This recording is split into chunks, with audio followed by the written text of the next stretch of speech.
Quick service restaurant जैसे McDonald's और burger king जब भी किसी सिटी में अपना रेस्टोरेंट खोलते हैं तो वो हमेशा सिटी का मेन एरिया ही चूज़ करते हैं और मोस्ट ऑफ द टाइम वो एक दूसरे के पास में ही अपना रेस्टोरेंट खोलते हैं। या आपने कभी फ्यूल स्टेशन देखे होंगे या पेट्रोल पंप देखे होंगे जो हाईवेज पे होते हैं। अलग अलग कंपनीज के पेट्रोल पंप भी most of the time pass में होते हैं। या फिर दूसरे ब्रांड जैसे कि फैशन में या स्पोर्ट्स वेयर में अगर आप एडिडास, नाइकी इनको देखेंगे तो इनके भी जो स्टोर होते हैं वो मेन एरिया में हमेशा एक दूसरे के पास में होते हैं। तो इसके पीछे वजह क्या है, क्या रीज़न है इसके पीछे? क्योंकि ये कंपनीज इस एक थ्योरी को जानती है जो इन सब के पीछे एक इंपॉर्टेंट रोल प्ले करती है और वो थ्योरी है गेम थ्योरी। फॉर एग्जांपल, अगर इनमें से कोई सी भी कंपनी या ब्रांड मेन एरिया या इनके कंपटीशन से दूर अगर इनका आउटलेट या रेस्टोरेंट खोलेंगे तो इनके जो कस्टमर है वो लोकेशन की वजह से इनके कॉम्पिटिटर की तरफ स्विच कर सकते हैं और ये कभी नहीं चाहेंगे कि इनके जो लॉयल कस्टमर है वो लोकेशन की वजह से इनके कॉम्पिटिटर की तरफ स्विच कर जाए। और इस चीज़ से बचने के लिए ये हमेशा एक दूसरे के पास में ही मेन एरिया में अपना आउटलेट या रेस्टोरेंट खोलते हैं ताकि लोकेशन की वजह से कोई भी कस्टमर कॉम्पिटिटर की तरफ ना जाए और दोनों के लोकेशन के बीच एक इक्विलिब्रियम, नैश इक्विलिब्रियम मेंटेन हो चुका है। और नैश इक्विलिब्रियम क्या होता है इस पर हम आगे बात करेंगे। सबसे पहले हम बात करते हैं कि गेम थ्योरी क्या होती है। तो गेम थ्योरी एक मैथमेटिकल कॉन्सेप्ट है और इसके बहुत वाइड रेंज ऑफ एप्लीकेशंस है, जैसे ये international relations, psychology, politics, social interaction और बिजनेसेस, ऐसी बहुत सारी चीज़ों में इसका यूज़ होता है। लेकिन आज का जो हमारा वीडियो है वो बिज़नेस के कॉन्टेक्स्ट में है कि बिज़नेस के कॉन्टेक्स्ट में गेम थ्योरी का क्या यूज़ है या इसका क्या इम्पैक्ट है। चाहे बड़ी कंपनी हो या किसी भी स्केल का बिज़नेस हो, बिग सिटी में या स्मॉल टाउन में या आपकी लोकेलिटी के आसपास, या आप खुद अगर कुछ बिज़नेस कर रहे हो तो उन सारे बिजनेसेस पे गेम थ्योरी एप्लीकेबल है। ये एक यूनिवर्सल कॉन्सेप्ट है। तो गेम थ्योरी होती क्या है? जब दो प्लेयर्स के डिसीजन मेकिंग एक दूसरे पे इंटरडिपेंडेंट होती है। और अगर बिजनेस के कॉन्टेक्स्ट में बात करें तो जब दो या दो से ज़्यादा बिजनेसेस होते हैं किसी भी मार्केट में और किसी एक बिजनेस का डिसीजन या एक्शन दूसरे बिजनेस को अफेक्ट करता है या दूसरे बिजनेस को इन्फ्लुएंस करता है, वो जो सिनेरियो होता है वो गेम थ्योरी का होता है, जहाँ पे एक प्लेयर या एक बिजनेस का डिसीजन पूरे मार्केट को इम्पैक्ट कर रहा है। फॉर एग्जाम्पल, अगर ए और बी किसी मार्केट में दो बिजनेसेस है और वो दोनों एक दूसरे के कॉम्पिटिटर है, तो ए जब कोई डिसीजन या एक्शन लेता है तो वो डिसीजन बी के बिजनेस को भी अफेक्ट करता है, या बी कुछ एक्शन या डिसीजन लेता है तो वो ए के बिजनेस को अफेक्ट करता है। इसका मतलब इन दोनों बिजनेस की डिसीजन मेकिंग एक दूसरे पे इंटरडिपेंडेंट है। गेम थ्योरी बहुत ही इंपॉर्टेंट है स्ट्रेटेजिकली डिसीजन लेने में या स्ट्रेटेजिकली एक्शन लेने में, वो भी स्पेशली आज के टाइम पे। अगर हम इंडिया में आज से कुछ 2 डेकेड पहले की बात करें, 90s के डेकेड की या 2000 के डेकेड की, तो उस टाइम पे कंपटीशन इतना ज़्यादा नहीं था। हालांकि उस टाइम पे दूसरी डिफिकल्टीज थी पर कंपटीशन इतना नहीं था। लेकिन आज के टाइम पे अगर हम देखेंगे तो सबसे बड़ा जो चैलेंज है किसी भी बिजनेस के लिए वो है कंपटीशन, क्योंकि कंपटीशन बहुत है, बहुत सारे बिजनेसेस है और जितने ज़्यादा बिजनेसेस होंगे, जितने ज़्यादा प्लेयर्स होंगे, उतनी ज़्यादा रेलेवेंट होगी गेम थ्योरी। क्योंकि गेम थ्योरी का पूरा कॉन्सेप्ट ही इसके अराउंड है कि जो जो प्लेयर होंगे उनके जो डिसीजन रहेंगे वो पूरे गेम को इम्पैक्ट करेंगे, आपके बिजनेस को इम्पैक्ट करेंगे। हालांकि गेम थ्योरी और नैश इक्विलिब्रियम के बहुत सारे लिमिटेशंस भी है और बहुत सारे अजम्पशन भी है, क्योंकि मार्केट बहुत इरेशनली वर्क करता है और ये जो थ्योरी या कॉन्सेप्ट होते हैं ये एज इट इज़ अप्लाई नहीं होते। लेकिन फिर भी एक बहुत इंपॉर्टेंट पर्सपेक्टिव है अगर आपको कुछ स्ट्रेटेजिकली सोचना है या स्ट्रेटेजिकली एक्शन लेना है और अपने कंपटीशन को बीट करना है या कोई आपको चैलेंज ना कर पाए आपका कोई कंपटीशन। अब हम बात करेंगे नैश इक्विलिब्रियम की। तो नैश इक्विलिब्रियम को इंट्रोड्यूस किया था जॉन नैश ने, जो एक अमेरिकन मैथमेटिशियन थे और इनको 1994 में इकोनॉमिक्स के लिए नोबेल प्राइज़ भी मिला था। इनकी लाइफ के ऊपर एक बहुत अच्छी मूवी बनी है अ ब्यूटीफुल माइंड, तो अगर आप और इनके बारे में जानना चाहते हैं तो वो मूवी देख सकते हैं। तो नैश इक्विलिब्रियम होता क्या है? सिंपल लैंग्वेज में हम इसको 2 लाइन में डिफाइन करें तो इसका मतलब ये होता है कि जब प्लेयर्स या बिजनेसेस उनकी ऑप्टिमल स्ट्रेटेजी या बेस्ट स्ट्रेटेजी पे ऑपरेट कर रहे हो, प्राइस के कॉन्टेक्स्ट में, लोकेशन के कॉन्टेक्स्ट में, और अब प्राइसिंग स्ट्रेटेजी को चेंज करने से या लोकेशन स्ट्रेटेजी को चेंज करने से उनको कुछ फर्दर बेनिफिट नहीं होगा उनके कॉम्पिटिशन से, तो वो जो स्टेट है उस स्टेट को नैश इक्विलिब्रियम बोलते हैं। मतलब कि अगर अब वो अपनी प्राइसिंग स्ट्रेटेजी भी चेंज करेंगे या लोकेशन स्ट्रेटेजी या जो दूसरे फैक्टर्स होते हैं उसको भी चेंज करेंगे, तो उसके बाद भी उनको कुछ फर्दर बेनिफिट नहीं होगा उनके कॉम्पिटिटर्स के कंपैरिजन में। और ये जो सिचुएशन होती है उन प्लेयर्स के बीच, ये नैश इक्विलिब्रियम की होती है। अब इस नैश इक्विलिब्रियम को हम 2 सिनेरियो से समझेंगे बहुत अच्छे से और डिटेल में। फर्स्ट सिनेरियो में हम नैश इक्विलिब्रियम को लोकेशन के कॉन्टेक्स्ट में समझते हैं। हम इसको 2 जिम के एग्जाम्पल से समझेंगे, लेकिन उसके पहले कुछ अजम्पशन जो हम ले रहे हैं उसकी बात कर लेते हैं। ये जो 2 जिम हैं इनके बहुत सारे फैक्टर्स सेम हैं, जैसे कि इन दोनों की जो सर्विस है वो सिमिलर है, लोग इनसे इक्वली सेटिस्फाइड है और दोनों की ऑफरिंग भी सिमिलर है। और दूसरा अजम्पशन ये है कि जो मार्केट साइज़ है वो कांस्टेंट है, मतलब कि जो उसमें नंबर ऑफ़ कंज्यूमर्स है वो कांस्टेंट है। हालांकि अजम्पशन भी बहुत सारे केसेस में सही होते हैं, ये हाइपोथेटिकल असम्पशन नहीं है। जिम ए और जिम बी ये दो बिजनेस है एक सिटी में। ये एरिया 1, एरिया 2, एरिया 3, एरिया 4 वो जगह है जहाँ पर इनके कस्टमर्स रहते हैं और बीच में मेन एरिया है या उस सिटी का सेंटर है। फर्स्ट केस में लेफ्ट में जो जिम है वो जिम ए है और राइट में जिम बी है। ये जो ग्रीन वाले एरिया में जो लोग हैं, कस्टमर्स है जो जिम जाने वाले हैं, वो जिम ए में जाते हैं क्योंकि वो उनके लिए ज़्यादा कन्वीनियंट है, और जो ब्लू वाले एरिया में लोग रहते हैं वो जिम बी में जाते हैं क्योंकि वो उनके लिए ज़्यादा कन्वीनियंट है।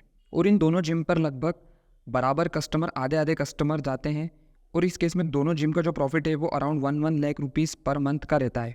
लेकिन अब सेकंड केस में जो जिम ए का ओनर है वो सोचता है अगर इस जिम को शिफ्ट कर ले मेन एरिया में या सेंटर में तो उसका प्रॉफिट और बढ़ सकता है, वो जिम बी के कस्टमर को भी अट्रैक्ट कर सकता है, और वो अपने जिम को सेंटर में शिफ्ट कर लेता है। और शिफ्ट करने के बाद वो कुछ कस्टमर्स जिम बी के अट्रैक्ट भी कर लेता है क्योंकि अब वो जिम बी के कुछ कस्टमर्स के लिए भी कन्वीनियंट है सेंटर में होने की वजह से। तो अब जो जिम ए का प्रॉफिट रहेगा वो बढ़ के 1.4 लाख रुपीज़ पर मंथ हो जाएगा, और जिम बी का जो प्रॉफिट रहेगा वो कम होकर ₹50,000 पर मंथ का हो जाएगा क्योंकि जिम बी के कुछ कस्टमर्स जिम ए के पास चले जाएंगे। और ऐसा ही वाइस वर्सा जिम बी का ओनर भी कर सकता है सिटी के सेंटर में शिफ्ट करके। उस केस में जिम बी का जो प्रॉफिट रहेगा वो 1.4 लाख रुपीज़ पर मंथ हो जाएगा और जिम ए का ₹50,000 पर मंथ, क्योंकि अब जिम ए के कुछ कस्टमर जिम बी के पास चले जाएंगे। लेकिन अब फोर्थ केस में दोनों जिम के ओनर ये सोचते हैं कि अगर दूसरे जिम ने सिटी सेंटर में या मेन एरिया में शिफ्ट कर लिया तो उनके जिम का प्रॉफिट कम हो सकता है क्योंकि उनके कुछ कस्टमर्स दूसरे जिम के पास जा सकते हैं। इसलिए वो दोनों ही इस लॉस से बचने के लिए अपना जिम मेन एरिया में शिफ्ट कर लेते हैं। दोनों जिम ये डिसीजन सामने वाले जिम के एक्शन को कंसिडर करके लेते हैं, और शिफ्ट करने के बाद अब दोनों जिम का जो प्रॉफिट रहता है वो 80,000 रुपीज़ पर मंथ का रहता है। थोड़ा कम इसलिए है क्योंकि मेन एरिया में कॉस्ट थोड़ी ज़्यादा है, जैसे कि रेंट वगैरह और दूसरी कॉस्ट। ये जो दोनों जिम ने सेंटर में शिफ्ट करने का डिसीजन लिया है ये दूसरे जिम के डिसीजन या एक्शन को कंसिडर करके लिया है, क्योंकि किसी एक के शिफ्ट करने से दूसरे जिम का प्रॉफिट अफेक्ट होता, और यही गेम थ्योरी है। अब हम एक बार पे ऑफ मैट्रिक्स देखते हैं। पे ऑफ मैट्रिक्स क्या होता है? पे ऑफ मैट्रिक्स ये बताता है कि किस एक्शन या डिसीजन से प्लेयर को कितना पे ऑफ या प्रॉफिट या बेनिफिट होगा। ब्लैक कलर में जो बॉक्स में लेफ्ट में है वो जिम ए के फिगर से, और ब्लू कलर में जो बॉक्स में राइट में है वो जिम बी के फिगर से। जब दोनों लोकेशन चेंज नहीं करता है तो उसमें दोनों का profit 1 lakh rupees per month रहता है।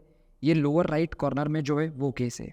जब जिम ए लोकेशन चेंज करके सेंटर में शिफ्ट करता है और जिम बी उसी लोकेशन पर रहता है, उस केस में जिम ए को 1.4 लाख रुपीज़ पर मंथ का प्रॉफिट और जिम बी को 50,000 रुपीज़ पर मंथ का प्रॉफिट होता है जो अपर राइट कॉर्नर में है। वाइस वर्सा जिम बी को 1.4 लाख रुपीज़ पर मंथ का प्रॉफिट होता है अगर वो सेंटर में शिफ्ट करता है अपने लोकेशन, और जिम ए को 50,000 रुपीज़ का प्रॉफिट होता है जो लोअर लेफ्ट कॉर्नर में केस है वो। और जब दोनों जिम लोकेशन चेंज करके मेन एरिया या सेंटर में शिफ्ट कर लेते हैं तो दोनों का प्रॉफिट 80,000 रुपीज़ पर मंथ रहता है जो केस टॉप लेफ्ट कॉर्नर में है। और इस केस में ही ये दोनों जिम नैश इक्विलिब्रियम में है, क्योंकि अब यहाँ के बाद लोकेशन चेंज करने से दोनों जिम का प्रॉफिट नहीं बढ़ेगा considering the location of other gym. दोनों अपनी बेस्ट और ऑप्टिमल लोकेशन पर है, और लोकेशन के कॉन्टेक्स्ट में दोनों बिजनेस नैश इक्विलिब्रियम की स्टेट में है। सेकंड सिनेरियो है जिससे हम नैश इक्विलिब्रियम समझेंगे, वो है प्राइस के कॉन्टेक्स्ट में नैश इक्विलिब्रियम क्या होता है। सपोज़ कि ये दो जिम जो है जिम ए और जिम बी, इनकी मेंबरशिप फ़ी है 2,000 रुपये पर मंथ, और इन दोनों जिम की मेंबरशिप फ़ी जब 2,000 रुपये पर मंथ है तब इन दोनों का जो प्रॉफिट रहता है वो 1 लाख रुपीज़ पर मंथ रहता है। लेकिन जिम ए का ओनर सोचता है कि अगर मेंबरशिप फ़ी थोड़ी कम करके 1,500 रुपये पर मंथ कर दे तो जिम बी के कस्टमर्स इधर आ सकते हैं और प्रॉफिट थोड़ा बढ़ सकता है, और उस केस में जिम ए का profit 1.15 lakh rupees per month और जिम बी का प्रॉफिट 80,000 रुपीज़ पर मंथ हो जाएगा। वाइस वर्सा जिम बी का ओनर भी ऐसा कर सकता है, और उस केस में जिम बी का profit 1.15 lakh rupees per month और जिम ए का प्रॉफिट 80,000 रुपीज़ पर मंथ हो जाएगा। ये जो फिगर से, ये अप्रॉक्स फिगर से ये बिज़नेस टू बिज़नेस चेंज हो सकता है। हमने समझने के लिए फिगर्स को एज ए एग्जाम्पल लिया है। लेकिन फोर्थ केस जो है वो दोनों एक दूसरे को कंसिडर करके कि कहीं दूसरा जिम प्राइस कम ना कर दे, क्योंकि अगर किसी भी जिम ने प्राइस कम किया तो दूसरे जिम का प्रॉफिट कम हो जाएगा क्योंकि उसके कस्टमर कॉम्पिटिटर की तरफ चले जाएंगे। ये सोच के दोनों अपने प्राइस 1,500 रुपये पर मंथ कर सकते हैं, और उस केस में दोनों का जो प्रॉफिट होगा वो 80,000 रुपीज़ पर मंथ हो जाएगा, क्योंकि प्राइस कम करने की वजह से प्रॉफिट थोड़ा कम हो जाएगा। हालांकि दोनों को सबसे ज़्यादा प्रॉफिट तब होता जब दोनों ही फीस 2,000 रुपये पर मंथ रखते, और ये बेस्ट स्ट्रेटेजी होती। लेकिन ऐसा तब होता जब दोनों जिम एक दूसरे के साथ कॉपरेट करके काम करते, और रियलिटी में बिजनेस कॉपरेट करके काम नहीं करते हैं, स्पेशली कॉम्पिटिटर्स। दोनों में से एक भी जिम अगर 2,000 रुपये से कम करेगा प्राइस तो दूसरे जिम का प्रॉफिट कम हो जाएगा। इस वजह से ये बेस्ट स्ट्रेटेजी नहीं है। बेस्ट स्ट्रेटेजी तब होती जब एक जिम बेस्ट डिसीजन ले दूसरे जिम के डिसीजन या एक्शन को कंसिडर करके। इस सिनेरियो का जो पे ऑफ मैट्रिक्स रहेगा वो कुछ ऐसा रहेगा। जो ये बॉटम राइट कॉर्नर है जिसमें दोनों के प्राइस 1,500 रुपीज़ पर मंथ है, उन दोनों का प्रॉफिट उस केस में 80,000 रुपीज़ पर मंथ रहेगा। और अब प्राइस में चेंज करने की वजह से इससे ज़्यादा प्रॉफिट नहीं होगा किसी भी जिम को, कंसिडरिंग द डिसीजन और एक्शन ऑफ अदर जिम। ये दोनों जिम अब नैश इक्विलिब्रियम के स्टेट में आ चुके हैं प्राइस के कॉन्टेक्स्ट में, क्योंकि 1,500 रुपये पर मंथ से भी अगर प्राइस कम किया किसी ने तो भले ही कस्टमर और आ जाए, लेकिन प्राइस कम होने की वजह से प्रॉफिट और इससे ज़्यादा नहीं बढ़ेगा, क्योंकि आपकी कॉस्ट कम नहीं हो रही है। दोनों बिजनेसेस अपने बेस्ट और ऑप्टिमल प्राइस पर है, और यही नैश इक्विलिब्रियम होता है जब प्लेयर्स अपनी बेस्ट और ऑप्टिमल स्ट्रेटेजी पर हो और अब उस स्ट्रेटेजी को चेंज करने से और प्रॉफिट या बेनिफिट नहीं हो सकता है। इस थ्योरी को आप सिर्फ इस बिजनेस से ही नहीं, लगभग सारे बिजनेस से रिलेट कर सकते हैं। इन दो सिनेरियो को देखने के बाद हमको ये पता चलता है कि जो गेम थ्योरी है उसका एसेंस ये है कि जितने भी प्लेयर्स, और अगर बिजनेस के कॉन्टेक्स्ट में बात करें तो जितने भी बिजनेसेस है मार्केट में या गेम में, और हर बिजनेस का जो डिसीजन या एक्शन होता है वो दूसरे बिजनेस को कहीं ना कहीं अफेक्ट करता है। इससे हमको ये पता चल जाता है कि दो बिजनेसेस के बीच में कब नैश इक्विलिब्रियम अटेन हो चुका है, प्राइस के कॉन्टेक्स्ट में, लोकेशन के कॉन्टेक्स्ट में, या किसी दूसरे फैक्टर के कॉन्टेक्स्ट में। तो एक तरीके से देखा जाए तो नैश इक्विलिब्रियम तो लिमिटिंग फैक्टर हो गया। तो इस इक्विलिब्रियम को ब्रेक कैसे कर सकते हैं? मान लो अगर आपको आपके बिजनेस को आपके कॉम्पिटिटर से ज़्यादा ग्रो करवाना है या और सक्सेसफुल बनाना है या आपके कॉम्पिटिशन को बीट करना है आपको, तो फिर इस इक्विलिब्रियम को आप कैसे ब्रेक कर सकते हैं? तो दो जो सबसे बेसिक तरीके हैं इस इक्विलिब्रियम को ब्रेक करने के वो है कि सबसे पहला तो ये है कि आप एक डिफरेंशिएटिंग फैक्टर फाइंड करें आपके बिजनेस का। आपको वो फैक्टर फाइंड आउट करना पड़ेगा जो आपके कॉम्पिटिटर के पास नहीं है, जिससे कि आपके बिजनेस को एज मिलेगी। अब वो डिफरेंशिएटिंग फैक्टर कुछ भी हो सकता है, वो आपको पता करना पड़ेगा कि वो क्वालिटी है या सर्विस है या आप कुछ एक्स्ट्रा बेनिफिट्स देते हैं आपके कस्टमर को। तो वो जो डिफरेंशिएटिंग फैक्टर है उसकी हेल्प से आप आपके कॉम्पिटिटर को बीट कर सकते हैं। दूसरा जो तरीका वो है कि आप आपके कॉम्पिटिटर कुछ वीक पॉइंट फाइंड कर ले कि ऐसी कोई सी चीज़ जो आपका कॉम्पिटिटर ऑफर नहीं कर रहा हो और वो चीज़ आप आपके बिजनेस में ऐड कर ले और उसको ऑफर कर पाए। तो इस तरीके से आपको कंज्यूमर्स के बीच में एक एडवांटेज मिल जाएगा और हो सकता है कि आप जो कंज्यूमर्स हैं उनको आपके बिजनेस की तरफ अट्रैक्ट कर लें। इस पूरे वीडियो से हमने देखा कि नैश इक्विलिब्रियम और गेम थ्योरी कितना इंपॉर्टेंट रोल प्ले करते हैं बिजनेस के कॉन्टेक्स्ट में, जब भी हमको कोई स्ट्रेटेजिकली डिसीजन लेना होता है या एक्शन लेना होता है। क्योंकि अगर हम स्टैंड अलोन डिसीजन लेंगे, अगर हम दूसरे प्लेयर्स को जो कि दूसरे बिजनेसेस है, कॉम्पिटिटर्स है, उनके एक्शन को कंसिडर नहीं करेंगे अगर डिसीजन लेते टाइम या स्ट्रेटेजी बनाते टाइम, तो शायद उस स्ट्रेटेजी के फेल होने के चांसेस ज़्यादा होंगे। लेकिन अगर हम कॉम्पिटिटर्स को भी कंसिडर करेंगे, उनके एक्शन को भी कंसिडर करेंगे, तो ही हम बेस्ट डिसीजन ले पाएंगे और कंपटीशन को बीट करके खुद के बिजनेस को और सक्सेसफुल बना पाएंगे। ऐसे और भी वीडियोस देखने के लिए आप हमारे चैनल को सब्सक्राइब कर सकते हैं। हम ऐसे ही वीडियोस आपके लिए बनाते रहेंगे। Thank you for watching the video.